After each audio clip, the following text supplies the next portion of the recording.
là là là.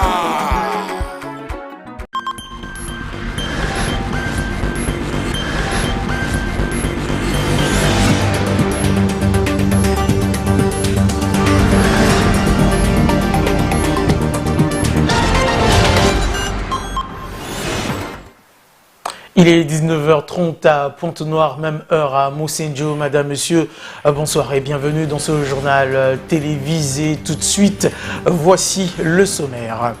Suite au drame survenu au stade d'Ornano de Brazzaville, le Premier ministre, chef du gouvernement Anatole Coliné Makosso, a été interpellé par l'Assemblée nationale. Les détails à suivre dans ce journal. Puis en sport, le champion titre Las Otoyo et l'Étoile du Congo se contentent des matchs nuls en ouverture de la troisième journée du championnat national de Ligue 1. Enfin, nous échangerons avec Def Tikaya, responsable Canal Plus Congo, zone sud Pointe-Noire, pour parler des offres en promotion chez Canal.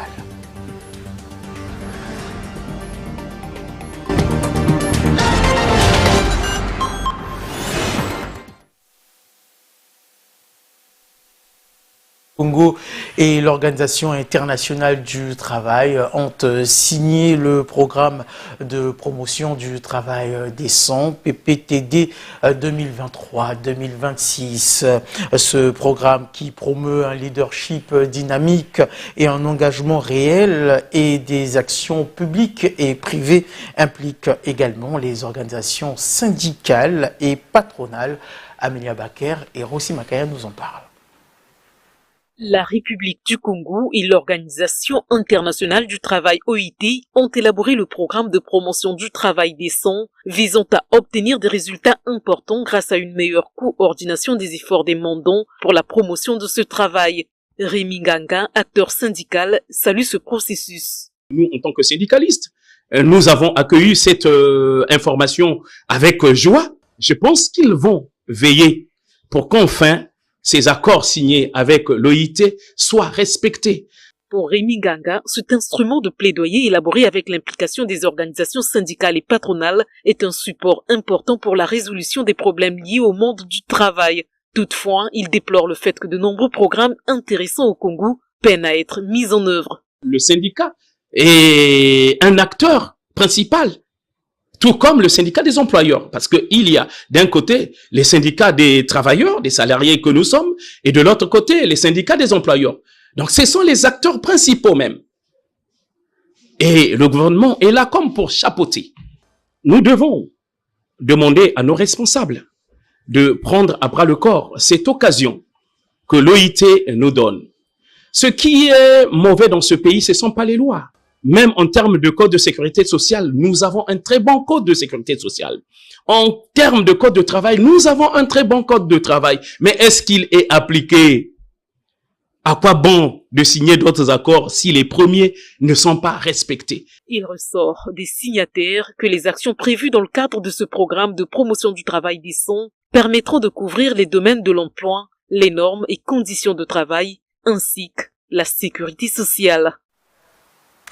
Autre chose à présent, se rendre compte de la qualité des enseignements que reçoivent les apprenants de sa circonscription administrative. Tel est l'objectif de la visite inopinée effectuée par l'administrateur maire du 1er arrondissement Boali de la commune de Mossenjo, Pierre Makele, dans les établissements scolaires. C'est un reportage signé Nadine Djolokate et Leslie Louzolo.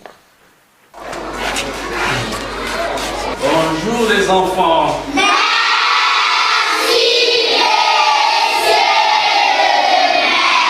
Nous allons copier les leçons ensemble.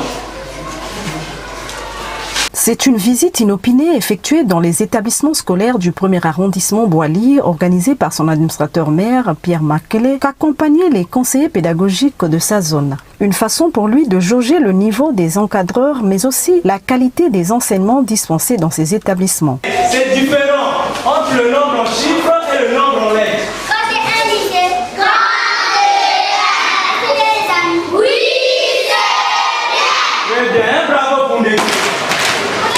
En fait, l'objectif sur lequel, madame la journaliste, c'est de me rendre compte de la qualité des enseignements reçoivent nous apprenants, c'est-à-dire les apprenants de l'arrondissement? Est-ce que les enseignants transmettent correctement leur savoir aux enfants?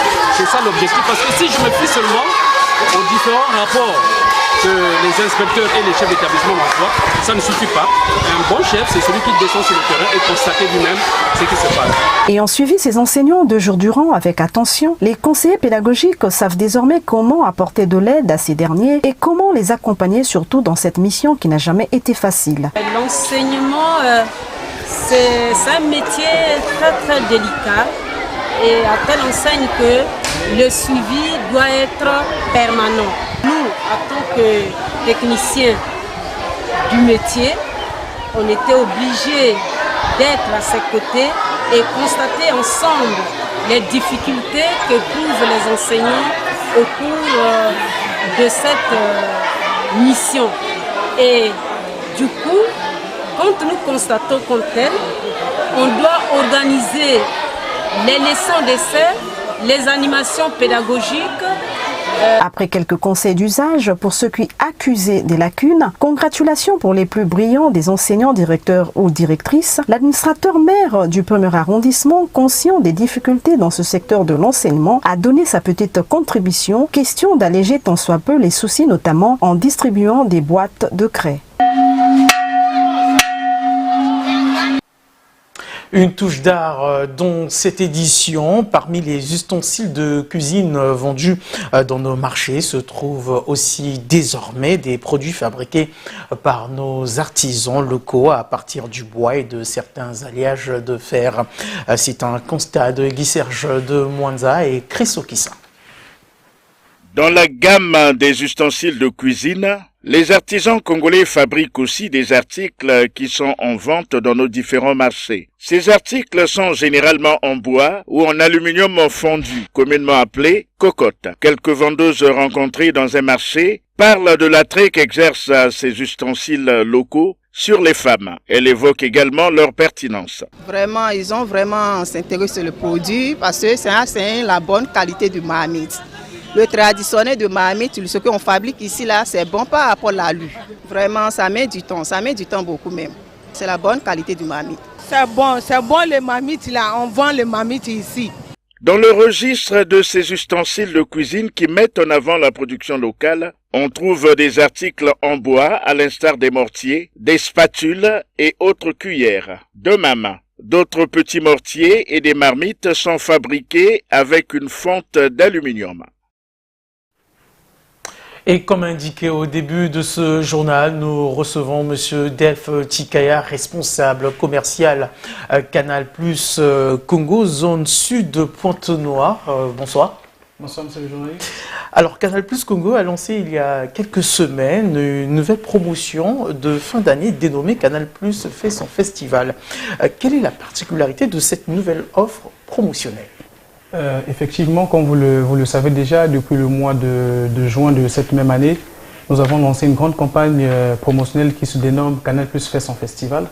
Et donc c'est dans le même fil d'idées que nous entérinons avec le même festival, mais cette fois-ci avec des offres un peu plus particulières, s'adressant essentiellement sur ceux qui sont déjà abonnés Canal Plus et ceux qui ne le sont pas encore. Mais la touche particulière de cette promotion, c'est que pour tous ceux qui sont abonnés Canal+, ils ont la possibilité de se réabonner instantanément et de bénéficier de 15 jours à la formule tout canal de 44 050 francs. Ça veut dire que, en termes plus simples, si je suis abonné Évasion et que je reviens me réabonner dès ce soir sur Évasion, je bénéficie de 15 jours sur la formule de 44 050 francs CFA. Alors, sur les décodeurs HD Canal+, à 1000 francs, qu'est-ce qu'on peut dire là-dessus ? Alors, ce que nous pouvons dire dessus, c'est que nous invitons convivialement ceux qui hésitent encore à rejoindre la grande famille Canal+, de passer dans toutes nos boutiques, dans tous nos shops Canal+, se procurer le décodeur HD à 1000 francs CFA. Ça veut dire avec les 1000 francs, vous avez le décodeur, vous avez tous les accessoires qui s'y accommodent, mais à partir de la formule Évasion, donc celle de 1000 francs, celle de 11 000. Donc pour un package global d'entrée de 12 000, vous avez les accessoires, la parabole, le décodeur, ainsi que la formule Évasion. Mais ce n'est pas tout.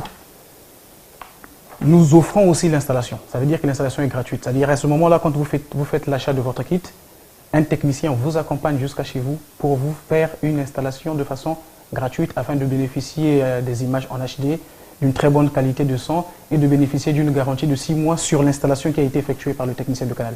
Et pour ce faire, il faut se rendre à travers les shops Canal. Effectivement, c'est bien cela. Alors, un dernier mot, une annonce assez particulière à l'endroit de vos abonnés.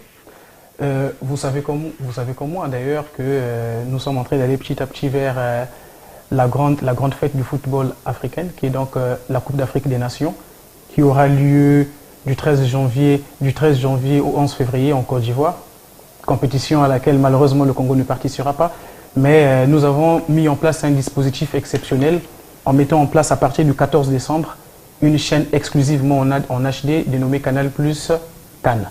Donc là, les abonnés auront la possibilité de suivre le décryptage complet de cette compétition avec des expertises de nos chers consultants et journalistes que vous connaissez peut-être, Charles Mbouya, Diomansi Kamara et Abib Bey, pour pouvoir donner à nos abonnés un peu plus de dynamisme pour pouvoir suivre cette compétition.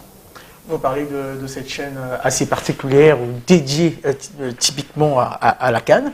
À partir de quelle formule pourront-on, en tout cas, suivre ce canal? Très bonne question. Et cette chaîne est disponible dès la formule Access, c'est-à-dire celle de 5550 francs CFA. Voilà, donc la CAN chez vous avec Canal, ça s'annonce très bien pour ces fêtes de fin d'année. Voilà, donc je rappelle que nous recevons ici Monsieur Def Chikaya, responsable commercial Canal+ Congo, zone sud de Pointe-Noire. Merci encore à vous. C'est moi. Merci. Allez, autre chose à présent, interpellé par l'Assemblée nationale hier 23 novembre 2023 à la suite du drame survenu au stade d'Ornano, le Premier ministre Anatole Koliné Makosso a indiqué que toutes les dispositions sécuritaires avaient été prises en dépit de la bousculade qui a occasionné la mort de 31 jeunes et fait 150 blessés, dont 5 sont toujours aux soins dans les hôpitaux de Brazzaville. Les détails avec Alfred Bangat.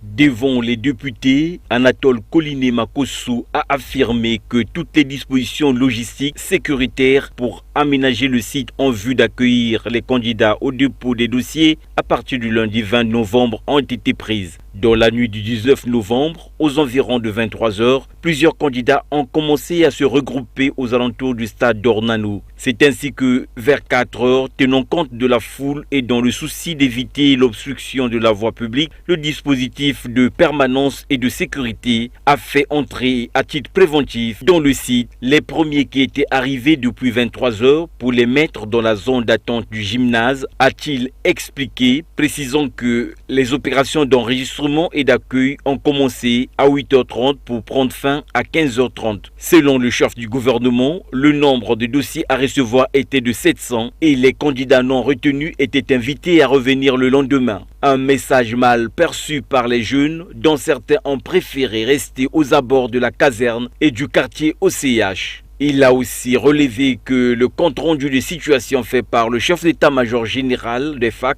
révélait la présence de 3000 jeunes amassés devant le site. C'est aux environs de 23 h, a rappelé le Premier ministre, que certains jeunes ont forcé le passage au portail principal et d'autres ont escaladé le mur, provoquant ainsi une bousculade. Ceci malgré le fait que le commandement de la zone militaire de défense numéro 9 avait pris toutes les dispositions sécuritaires impliquant toutes les composantes de la force publique, gendarmes, militaires et policiers pour recevoir les dossiers de 7 h 30 à 15 h. Les premières conclusions médicales ont indiqué que la mort est intervenue par étouffement, asphyxie et écrasement. Aucun coup de feu n'a été tiré par les éléments de la force publique, a conclu Anatole Koliné Makosso. Et puis on rappelle, dans la zone de défense militaire numéro 1, l'opération de recrutement s'active pour le compte des départements de Pointe-Noire et du Kwilu. Plusieurs candidats s'y rendent pour le dépôt des dossiers. Jérémy Bakwa nous fait le point. En zone militaire de défense numéro 1, Pointe-Noire-Kwilu, L'opération de dépôt des dossiers de recrutement au sein des forces armées congolaises se déroule normalement, dans l'ordre, au quartier général des FAC à Pointe-Noire. Les jeunes filles et garçons rencontrés ce mardi 21 novembre témoignent de la sérénité de cette opération. Je suis là dans l'état-major de la ville de Pointe-Noire pour le recrutement des forces armées congolaises qui a débuté depuis le mardi 14 de ce mois. Et on est ici et tout se déroule correctement dans les bonnes normes. J'aimerais vraiment intégrer l'armée. Pour moi, l'armée, vraiment, j'aime bien ce travail. Là, nous sommes en train d'attendre, nous sommes en train d'attendre qu'on puisse nous recevoir. Sinon, ça se passe très bien, ça se passe vraiment bien. Je suis venue pour le recrutement. On m'a demandé 2 cartes photos, la photocopie du diplôme, le casier judiciaire. On ne nous a rien demandé. C'est gratuit. Je suis venue ici pour le recrutement, ça s'est bien passé. On nous a demandé d'être en rang et je me suis mis en rang jusqu'à ce que c'était mon tour, je suis passée et j'ai déposé mon dossier. Signalons que le communiqué y afférent demandait aux jeunes de 18 à 25 ans de déposer leur dossier dans les zones militaires de défense de leur département. À Pointe-Noire, cette opération de dépôt a débuté le 14 novembre dernier.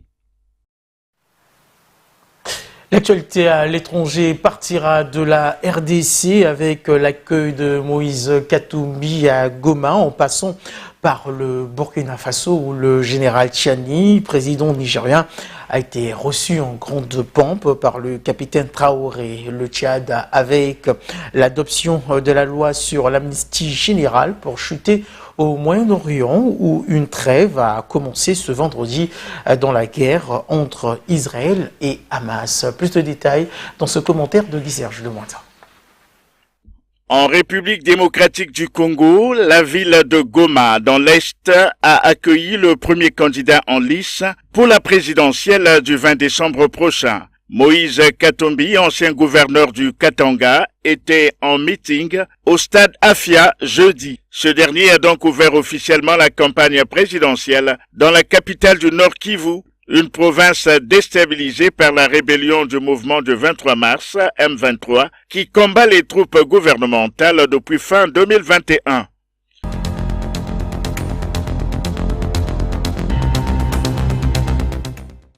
Au Burkina Faso, un accueil chaleureux a été réservé hier jeudi après-midi au général nigérien Abdourahmane Tchiani par son homologue Ibrahim Traoré à sa descente d'avion. Les deux hommes d'État ont échangé au palais présidentiel devant la menace djihadiste au Sahel, en Afrique de l'Ouest et particulièrement dans la zone dite des 3 frontières, zone de jonction entre le Mali, le Faso et le Niger. Les deux chefs d'État ont réaffirmé leur engagement à unir leurs forces pour combattre le fléau du terrorisme dans la sous-région.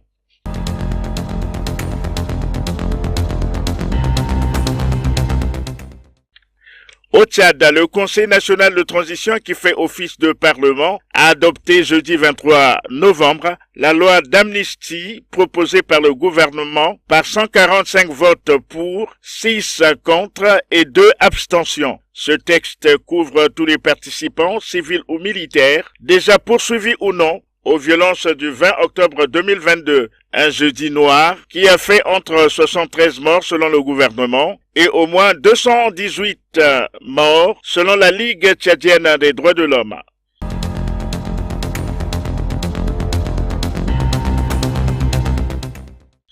Enfin, au Moyen-Orient, la guerre entre Israël et le Hamas connaît une trêve temporaire dans la bande de Gaza. Elle a débuté officiellement ce vendredi 24 novembre et sera suivie par la libération de 13 otages, premier signe de répit après des semaines de guerre dans une bande de Gaza totalement à l'agonie.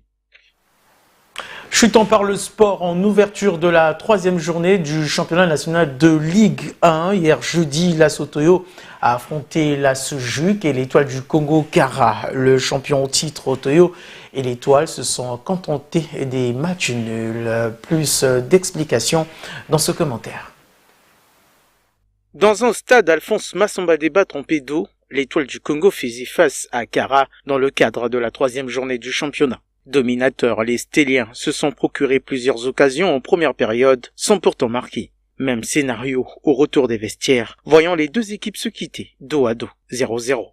Un peu plus tard, c'est le champion au titre Otoyo qui a fait face à la Sejuk. Là aussi, malgré les occasions de part et d'autre des deux équipes, la rencontre va se solder par un score vierge de 0 but partout. Signalons que cette troisième journée va se poursuivre ce week-end avec tout d'abord V-Club Natalis samedi, de même l'affiche à ce cheminot Interclub dimanche à Pointe-Noire et l'AC Léopard et le FC Kunzo s'affronteront à Dolisie. Quant au match As Vegas Diable Noir, il a été reporté. Et c'est par ici que nous mettons un point final à cette édition. Merci à tous de l'avoir suivi. Quant à moi, je vous dis à très bientôt sur les mêmes antennes de MCR TV.